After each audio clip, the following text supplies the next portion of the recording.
नाश्ते में पाए खाना अंदरून लाहौर मार्केट्स की पहचान तो है, लेकिन जो पाए घर पे बनते हैं ना, उनका कोई जवाब नहीं।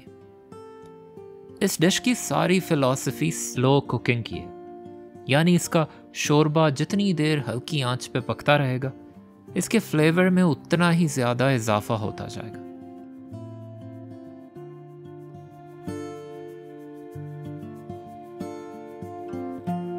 सबसे पहले तो पाए की सिलेक्शन पे बात होगी। पाकिस्तान में अक्सर ऐसे भुने हुए पाए मिलते हैं, इन पे ऐसा चार्ड थोड़ा काला सा रंग आ गया होता है। इनमें बस ये ख्याल रखना ज़रूरी है कि ये अच्छी तरह से साफ़ कर लिए जाएं। कभी कभी इन्हें साफ़ करने के बाद भी थोड़ा रंग रह जाता है, उसकी खैर है। कुछ ममालिक में इस तरह के पाए भी मिलते हैं जिनको चूना लगा के या पार बॉयल करके अच्छी तरह से रगड़ के साफ़ किया जाता है और वो देखने में ऐसे सफ़ेद हो जाते हैं। बकरे के पाए अक्सर साबुत ही रखे जाते हैं, इनको छोटे पीसेस में करना भी ज़रूरी नहीं है। बस अक्सर इनकी हड्डी ऐसे कट लगा के खोल दी जाती है ताकि पकते हुए इसकी यखनी अच्छी तरह से निकल सके।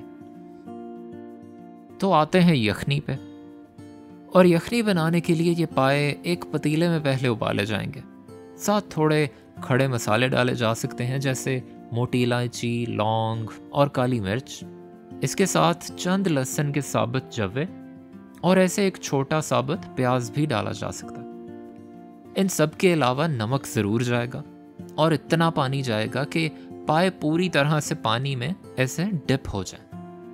वैसे तो एक बेसिक यखनी सिर्फ पाए, नमक और पानी से बन जाएगी। इसके अलावा जो इंग्रेडिएंट्स डाले जा रहे हैं, ये बस इसके जायके को अपने हिसाब से थोड़ा बेहतर करने की कोशिश है। जैसे कुछ लोगों को पाए में से थोड़ी स्मेल आती है, तो वो इस यखनी में काफ़ी हद तक कम हो जाएगी इन मसालों और लहसुन की वजह से, और बाकी की कसर अगले चंद स्टेप्स में पूरी हो जाएगी।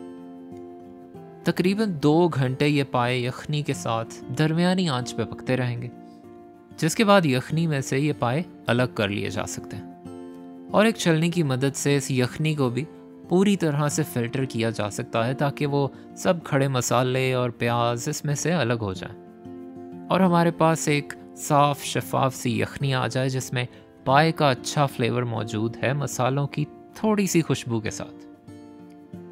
सिर्फ 2 घंटे दरमियानी आंच पे पकाने से ये पाए टूटेंगे भी नहीं, इनका स्ट्रक्चर और शेप ऐसे बरकरार रहेगी।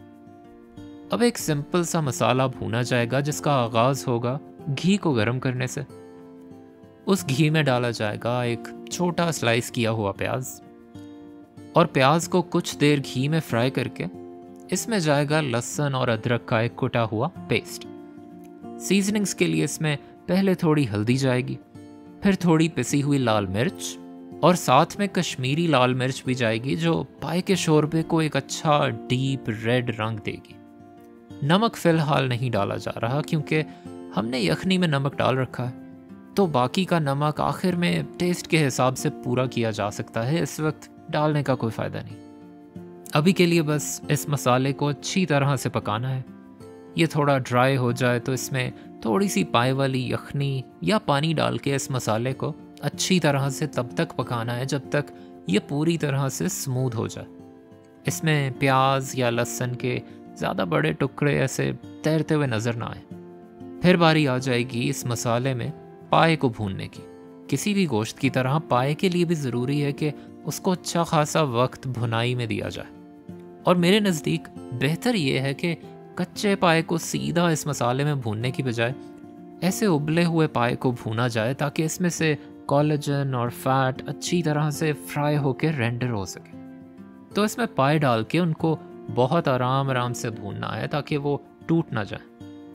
ऐसे हल्के हाथ से कम 10 मिनट तक ये पाए फ्राई होंगे, और ये वाली फ्राइंग बहुत ज़रूरी है इस शोरबे के जायके को बेहतर से बेहतरीन बनाने के लिए।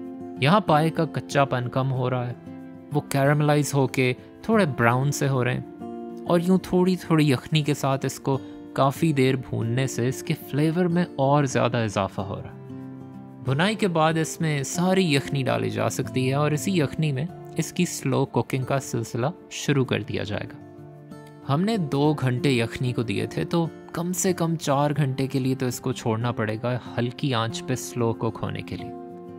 हम अपने घर में अक्सर यहाँ तक कि कुकिंग रात को कर लेते थे और इसको सारी रात बहुत हल्की आंच पे छोड़ देते थे और ये आराम आराम से सुबह तक 8 से 10 घंटे तक पकता रहता था। बस हीट इतनी हल्की होनी चाहिए कि वो ज़्यादा उबलता हुआ ना हो, ये बस हल्की आंच पे ऐसे सिमर करे।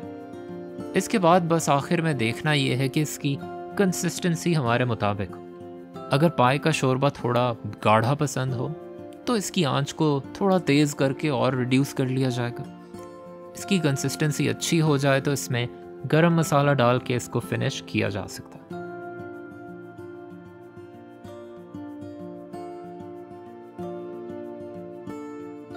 और यूं तैयार हो जाएगी हमारी मटन पाए की रेसिपी। इनको हरगिज़ तिलों वाले कुलचे के बगैर सर्व ना कीजिएगा। और अगर आप इस तिलों वाले कुलचे की रेसिपी में इंटरेस्टेड हैं तो वो हम इस वीडियो में बना चुके हैं।